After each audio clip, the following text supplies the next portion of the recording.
샬롬. 지난밤에 평안하셨습니까? 샬롬. 지난밤에 평안하셨습니까? 우리 비록 코로나 바이러스가 우리의 삶을 계속해서 위협하고 또 여러 가지 어려운 문제들이 있지만 우리 더욱더 주님 의지하면서 이 모든 일 잘 이어나갔으면 좋겠습니다.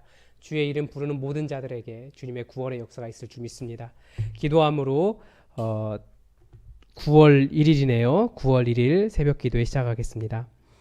참 좋으신 사랑이 많으신 하나님 아버지, 오늘도 아버지의 은혜를 의지하며 아버지 앞에 나왔습니다. 우리의 인생이 참 연약하고 어렵다라는 것을 많이 느끼지만 주의 이름 부르면서 우리가 살아가는 이 험악한 인생길 위에 주님 함께하여 주시고 동행하여 주시며 붙잡아 주시고 우리의 살아계신 하나님으로 우리 삶에 드러나 주시옵소서. 우리를 성령으로 충만케 하사 오늘도 주님의 뜻 가운데 하늘나라 누려가게 하시고 예수 이름 부를 때마다 놀라운 구원의 역사가 우리 삶에 이루어지도록 도와주시옵소서. 안전하게 지켜 보호하여 주시고 또 이 모양 저 모양으로 계속해서 출장을 다니며 위험한 상황 속에 들어가야 되는 모든 사람들을 주님의 생명사계로 지켜 보호하여 주시옵소서. 무엇보다도 한국교회를 기억하여 주시고 이 한국교회가 세상으로부터 신뢰를 회복할 수 있는 인정받을 만한 곳이 될 수 있도록 우리를 도와주시옵소서. 우리와 함께 하시길 간절히 원하오며 예수님의 이름으로 기도드립니다. 아멘. 이 새벽 우리에게 주신 하나님 말씀은 창세기 37장 1절에서 17절까지의 말씀입니다. 창세기 37장 1절에서 17절까지의 말씀입니다. 하나님의 말씀을 다 함께 받들어 읽겠습니다. 야곱이 가나안 땅 곧 그의 아버지가 거류하던 땅에 거주하였으니 야곱의 족보는 이러하니라. 요셉이 17세의 소년으로서 그의 형들과 함께 양을 칠 때에 그의 아버지의 아내들 비라와 실바의 아들들과 더불어 함께 있었더니 그가 그들의 잘못을 아버지에게 말하더라. 요셉은 노년에 얻은 아들이므로 이스라엘이 여러 아들들보다 그를 더 사랑하므로 그를 위하여 채색옷을 지었더니 그의 형들이 아버지가 형들보다 그를 더 사랑함을 보고 그를 미워하여 그에게 편안하게 말할 수 없었더라. 요셉이 꿈을 꾸고 자기 형들에게 말하매 그들이 그를 더욱 미워하였더라. 요셉이 그들에게 이르되 청하건대 내가 꾼 꿈을 들으시오. 우리가 밭에서 곡식단을 묶더니 내 단은 일어서고 당신들의 단은 내 단을 둘러서서 절하더이다. 그의 형들이 그에게 이르되 내가 참으로 우리의 왕이 되겠느냐, 참으로 우리를 다스리게 되겠느냐 하고 그의 꿈과 그의 말로 말미암아 그를 더욱 미워하더니 요셉이 다시 꿈을 꾸고 그의 형들에게 말하여 이르되 내가 또 꿈을 꾼즉 해와 달과 11별이 내게 절하더이다 하니라. 그가 그의 꿈을 아버지와 형들에게 말하매 아버지가 그를 꾸짖고 그에게 이르되 내가 꾼 꿈이 무엇이냐, 나와 내 어머니와 내 형들이 참으로 가서 땅에 엎드려 내게 절하겠느냐. 그의 형들은 시기하되 그의 아버지는 그 말을 간직해 두었더라. 그의 형들이 세겜에 가서 아버지의 양떼를 칠 때에 이스라엘이 요셉에게 이르되 내 형들이 세겜에서 양을 치지 아니하느냐, 너를 그들에게로 보내리라. 요셉이 아버지에게 대답하되 내가 그리하겠나이다. 이스라엘이 그에게 이르되 가서 내 형들과 양떼가 다 잘 있는지를 보고 돌아와 내게 말하라 하고 그를 헤브론 골짜기에서 보내니 그가 세겜으로 가니라. 어떤 사람이 그를 만난즉 그가 들에서 방황하는지라. 그 사람이 그에게 물어 이르되 내가 무엇을 찾느냐. 그가 이르되 내가 내 형들을 찾으오니 청하건대 그들이 양치는 곳을 내게 가르쳐 주소서.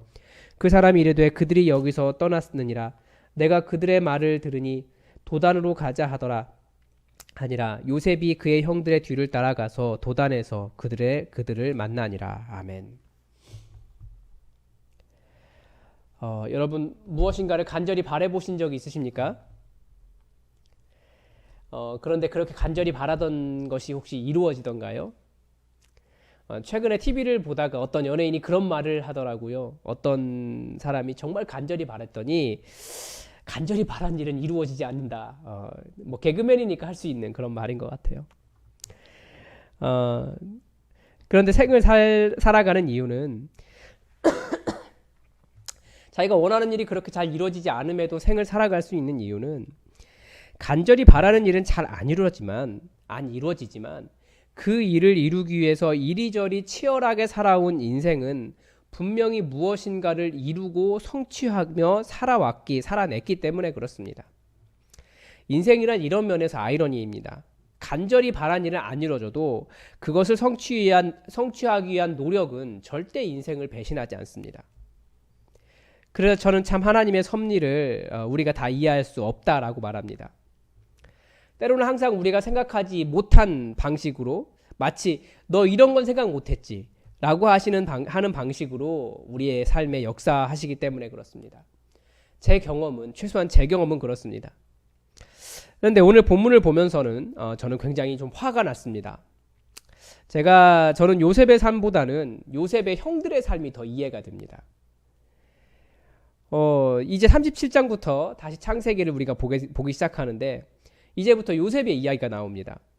이 요셉의 파란만장한 삶이 시작되는데 그런데 요셉은 정말 얄미워요. 이 부분까지만 보면. 왜 그러냐면 첫 번째가 본문이 요셉을 설명할 때 첫 번째가 형들의 잘못을 아버지에게 일러 바치는 사람입니다. 이게 잘못한 것을 좀 감싸주고 그래야 서로 좀 관계가 맺어지잖아요.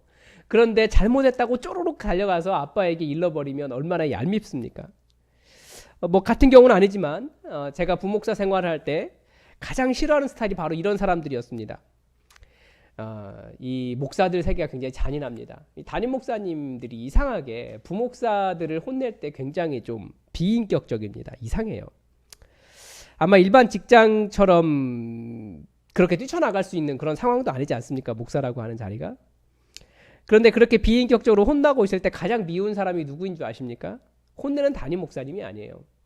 그 옆에서 뭐가 잘못했다고 지적하는 사람들이 꼭은 아니지만 가끔씩 있습니다. 정말 그 분위기 파악을 전혀 못하는 사람이 있어요.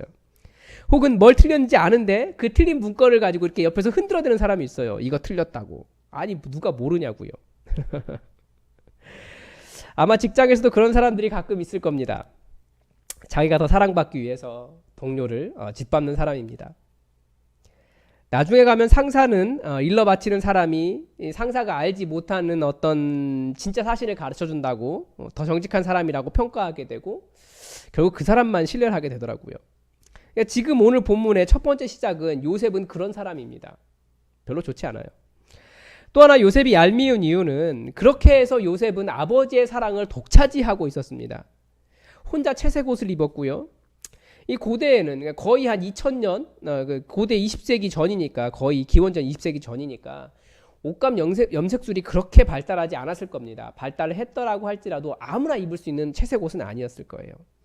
그러니까 채색 옷을 입었다는 것은 비싸고 좋은 옷만 혼자 입었다는 겁니다. 아버지가 그렇게 잘 입힌 거죠. 야곱이 12아들을 다 똑같이 사랑할 수는 없었다고 해도 이렇게 대놓고 차별을 했다는 것은 이 야곱의 부족함을 드러내는 것이기도 하지만 어쩌면 그 시대에는 가능한 일이었는지도 모르겠지만 그런데 분명히 아버지의 사랑을 독차지하는 것 많은 자식 중에 사랑을 별로 못 받은 사람이라면 정말 화가 날 것 같아요. 이 요셉이 얄미운 또 다른 이유는 바로 그의 꿈에서 나옵니다. 요셉이 어느 날 꿈을 꾸었습니다. 밭에서 곡식단을 묶었는데 자기 단은 일어서고 형들의 묶인 단들이 자기 자신의 단을 둘러서서 절을 하더라는 겁니다. 어떤 의미입니까? 그쪽 동네에서는 절하는 것은 왕에게나 하는 행위입니다. 누구에게 고개를 숙이지 않아요. 웬만하면. 그러니까 동생이 형들 위해 군림하겠다는 의미로 해석될 수도 있습니다. 이 꿈 이야기만 들으면 일단 요셉이 얼마나 교만하고 형들을 무시하고 있었는지도 알 수 있습니다. 그런데 6절에서 보니까 요셉이 형들을 붙잡고 내 꿈 이야기 한번 들어보라고 청했다라고 되어 있습니다. 그러니까 들으려고도 하지 않은 형들을 붙잡고 당신들이 내 형이야? 결국 당신들은 나에게 굴복할 거야 라고 말했다라는 겁니다. 이렇게 말하기까지 어떤 상황이 있었는지는 다 알 수 없습니다. 요셉의 편을 들자면 물론 여러 가지 상황들이 있었을 텐데 굳이 요셉의 편을 들자면 아마 아버지의 사랑을 독차지하는 요셉을 형들이 많이 괴롭혔을 수도 있습니다. 그러나 또 다른 꿈에 대한 이야기를 할 때 아버지조차도 이제 요셉의 편을 들어줄 수가 없었던 거죠. 이제는 해와 달과 11별이 자신에게 절했다는 겁니다. 이제는 아버지와 어머니도 자신에게 굴복할 것이라고 말한 겁니다. 그래서 아버지 야곱이 야단을 치죠. 그런데 형들이 그를 시기하지만 그의 아버지는 그 말을 간직해 두었다라고 기록하고 있습니다. 야곱은 그 꿈이 징조가 있다는 것을 알았던 겁니다. 저는 이 부분이 더 얄밉습니다. 왜요? 저는 별로 가진 것이 없어서 사실은 굉장히 아등바등하면서 살아왔습니다. 그래서 다 가진 요셉이 너무 얄미운 게 다 가졌는데도 심지어 하나님의 징조, 하나님께서 어떤 일을 하실 것이다라고 하는 징조마저도 가지고 있는 정말 부족한 것이 아무것도 없는 사람이 요셉이기 때문에 그렇습니다. 하나님의 신비한 권능은 노력보다는 하나님의 택하심에 더 가까운데 아까 말한 그런 얄미운 목사님이 신비한 권능까지 다 가지고 있다고 해보십시오. 저는 목회 못할 것 같아요. 상처받아서. 성실, 정직, 묵묵히 자기 일 열심히 해봐야 하나님은 저를 택하시지 않으실 겁니다. 라고 하는 어떤 자괴감이 들 것 같아요. 그래서 요셉이 사실은 지금 그런 상황에 있는 겁니다.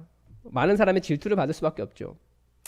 그런데 이제 앞으로 펼쳐질 이제 그 뒤에 나오는 오늘 본문의 후반부에 이르면 어쩔 수 없이 요셉의 편을 들게 됩니다. 왜 그렇습니까? 12절부터 17절까지 요셉이 아버지의 명을 따라서 형들이 양을 잘 치고 있는지 보고 오려고 형들을 찾아 나섭니다. 세겜에 형들이 있을 줄 알았는데 세겜에 없는 거예요. 말씀 뭐라고 이야기하냐면 결국 들에서 방황하게 되었다라고 이야기합니다. 그러다 만난 사람이 형들이 도단으로 간다는 이야기를 해줬습니다. 그리고 도단에 가서 형들을 만납니다. 그러니까 이때부터 요셉은 자기의 형제들을 찾아다니지만 그 형제들을 만나지 못하는 방황하는 인생이 되는 거예요. 그리고 들에서 방황하는 것과 같이 험악한 인생을 살아갑니다. 어쩌면 하나님의 영에 감동된 그의 꿈과 인생은 그 험난한 인생길을 견뎌낼 유일한 하나님의 도움, 하나님의 힘이 되었을 겁니다. 사실 인생은 안정된 것보다 가려고 하는 목적지에 이르지 못하고 방황할 때가 더 많습니다. 내가 더 사랑받은 것을 견디지 못하고 시기 질투하는 사람들로 가득 차 있고요. 심지어는 혈연관계 속에서도 형들마저 사랑해 주지 않는 험악한 곳이 인생일 수도 있습니다. 이런 인생을 견뎌낼 힘이 어디에 있습니까? 어떤 사람은 가족이라고 말하지만 맞습니다. 가족은 큰 힘이 됩니다. 그러나 야곱은 가족 안에서 이런 문제가 발생을 했습니다. 결국 하나님께서 보여주시는 것을 따라 사는 것이 들에서 방황하는 것과 같은 인생에게 유일한 답이 됩니다. 내가 가려는 목적지 거기 답 아닙니다. 사람은 자기가 원하는 것을 성취하고 그것을 가져야 내가 만족한다라고 생각하지만 사실은 거기가 목적지가 아니에요. 거기에 도달해 봐야 역시 들에서 방황하는 것과 같은 인생이 됩니다. 왜 그렇습니까? 인생이란 하나님을 만날 때에만 인생의 목적지에 이른 거예요. 하나님의 뜻에 나를 맡기고 하나님께서 인도하시는 그 인도하심을 그래서 계속해서 관찰하고 그것을 바라봐야 됩니다. 방황, 어디로 가야 될지 모른다는 뜻이잖아요.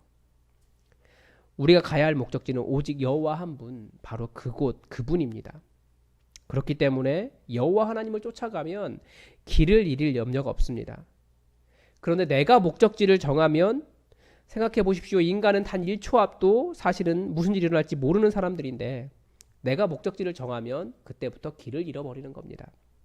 여러분, 하나님의 음성을 듣는 훈련을 하십시오. 어떻게 할 수 있습니까? 우리가 매번 듣던 거예요.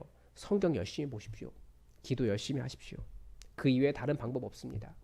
예수님도 다른 거 가르쳐주지 않으셨습니다. 기도하라고. 그게 하나님을 붙잡고 하나님께 나아가고 하나님이라고 하는 방향, 오리엔테이션이 되는 방법입니다. 여러분, 말씀을 붙잡고 더욱 깊이 기도하십시오. 절대 방황하지 않는 인생이 될 겁니다. 기도하겠습니다. 하나님, 모든 것을 가진 사람이 요셉인 것처럼 보이지만 하나님, 그의 인생이 이제 앞으로 어떻게 들에서 방황하게 되는지 또 말씀의 그런 징조를 보게 됩니다. 하나님, 우리 인생이 하나님 아니고서는 우리가 정한 목적지는 모두 다 길을 잇는 것이라는 것을 기억하게 하시고 하나님으로만 우리의 목적지 삼아 우리가 길을 잃지 않고 어디에서든지 주님과 함께 동행하게 하여 주시옵소서. 하나님, 주님의 이름 부를 때마다 구원의 역사가 있게 하여 주시고 우리가 험악한 인생 어디로 갈지 1초 앞도 모르는 그런 삶을 살아가지만 하나님께서 붙잡아 주시고 계심을 믿고 이 일상을 살아갈 수 있도록 도와주시옵소서.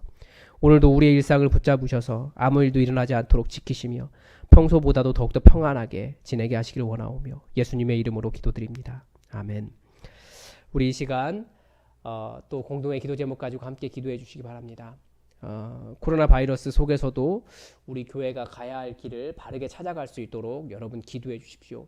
여러 도구들이 있습니다. 여러 도구들을 사용해서 또 계속해서 교육이 이루어지고 교회가 부흥하고 새로운 일들을 꿈꾸며 준비할 수 있도록 여러분 기도해 주십시오. 우리가 이 청소년부를 만들려고 합니다. 청소년부 주님의 은혜 가운데서 잘 만들어질 수 있도록 여러분 기도해 주십시오. 그리고 우리 계속해서 환우들을 위해서 여러분 중보해 주시기 바랍니다. 우리 모든 그 몸이 아프신 분들이 다들 회복되어서 우리 교회로 모여서 함께 기뻐하며 찬양하는 그날을 달라고 우리 기도했으면 좋겠습니다. 다 함께 기도하겠습니다.